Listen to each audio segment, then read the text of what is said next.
عليكم ورحمة الله تعالى وبركاته. وعشر كني أفراد وصي بلو أن يهريو قريدون مركو قوريسا حروفته لبا لو كلا قيبية قيب حرف كسبا مركو تاغين هاي ساهرت مركو تاغين هاي حرفك لبا دعبو كلا ليه دنكن يا دنكن دنكن ومدي دنكن وبدح ومحان مدي قولي محان بدح قولي ما كان أنيقو أنكو سيتشي حرفكي وانو اسكسو هرشيدنا أنيقا أهان شخصية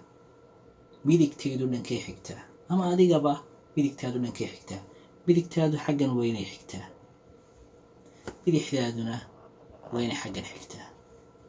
كأني أهان أخرنا ينكارلي أما كان برانيا إرقو مركو ساي هاي دنكا waxaan tirtirayaa insha allahu tacaala waxaan tirtirayaa dhanka aanu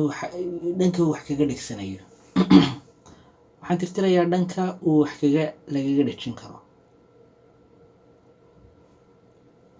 okay dhanka waxa lagaga dhijin karaa dhankan laakiin dhankan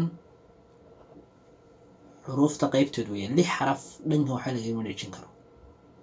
lixda xarafi waxa raba hadda inaan ku sii baro lixda xaraf ee aan dhankan waxba laga dhajin karin xaggan aan waxba laga dhajin karin laakiin xaggan waxba laga dhajin kara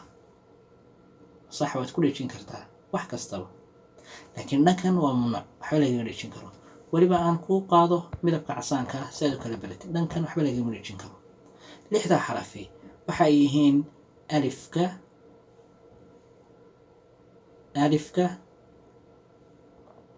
oo kan hadda i hortaagan ah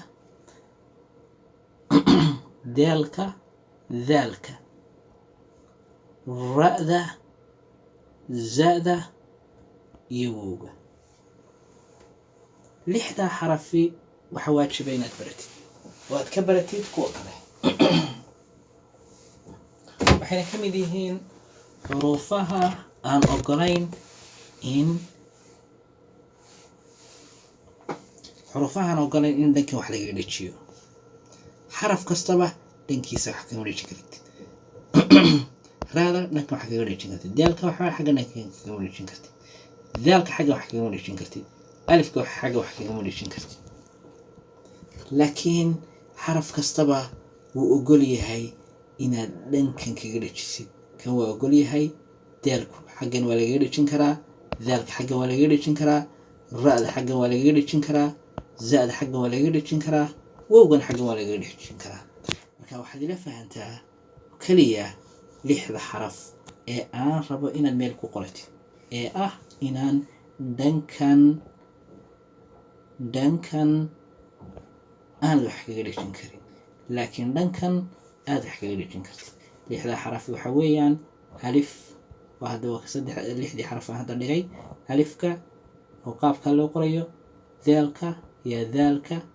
ra'da za'da iyo wowga intaasi way ka soocan yihiin qaabka loo qoraya okay aanu galo xarafka ugu horeeya alif ayaa loo yaqaanaa ama a waa loo yaqaanaa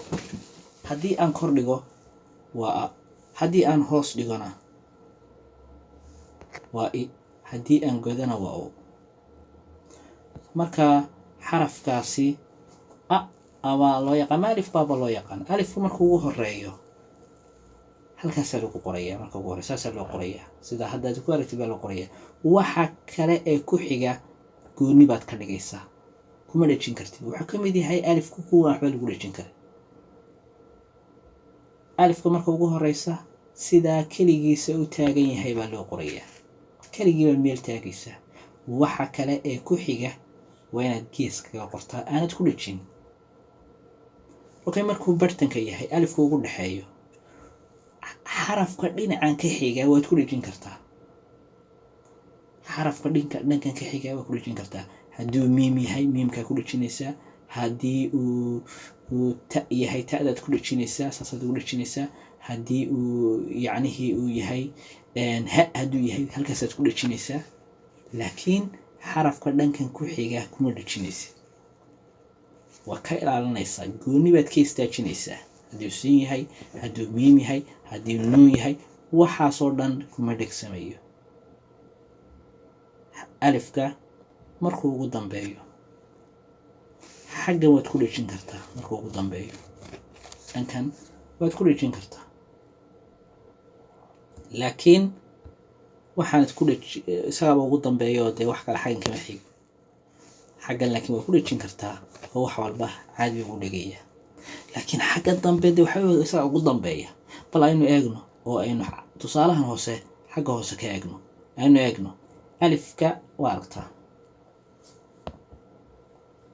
marka ugu horeysa waxaa la qoray alif iyo siin iyo deel alifka saa markuu yahay alifka waxaa la yidhi goonidiisa ha loo qoro waa kan goonidiisa loo qoray sida kanoo kale loo qoray siinka iyo deelka waa la isku dhejiyey iyaga waa baran doonaa marka siinka iyo deelka la isku dhejinayo iyaga oo siinka markay tahay dhexda ku jiro ayaynu heli doonaa qaabka loo qoro laakiin waxaan anagu ka baranaynaa keliya alifka si loola dhaqmayo okay maanta waxaynu alifka waa ugu horeeya oo kaa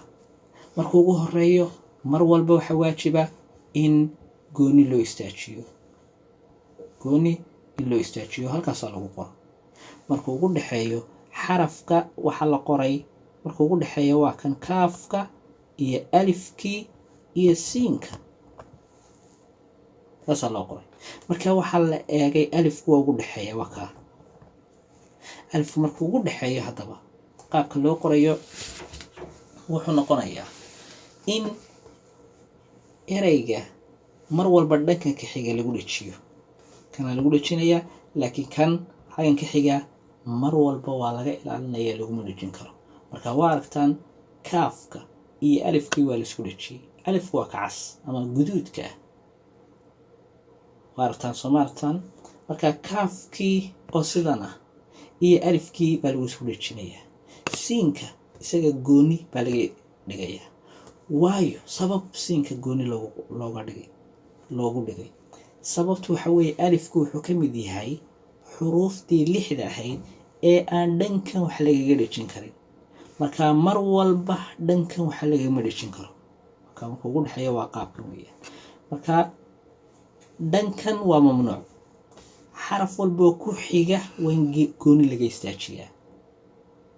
laakiin dhankan waad ku dhajin kartaa marka waka markuu ugu dambeeyana waxaynu arkaynaa in qaabkaas loo qorayo laakiin waxaa jirta dhankan waa lagaga dhajin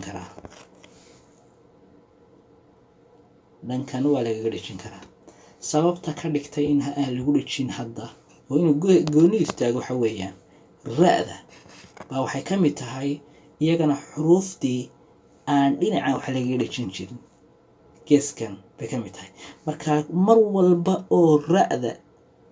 ama alifka uu dhexda galo xuruuftii yacnihii aan waxba lagu dhajin karin ay dhexda galaan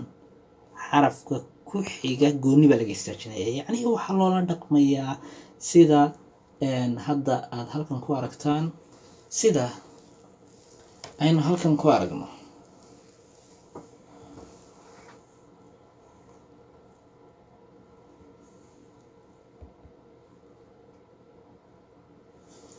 sida aynu dhexdan ku aragno tusaale ahaan dhexdan oo kale waa loola dhaqmaya yacni dhexda waxaa ku jira xaraf kale oo sida alifkan dhexda ku jira oo kale diidan in wax lagu dhajiyo marka mar walba ay dhexda galaan xuruuftaas ay xarafka kale gooni baa laga istaajinayaa das waa hordhicii hore. Wassalaamu calaykum waraxmatullaahi tacaala wabarakaatu.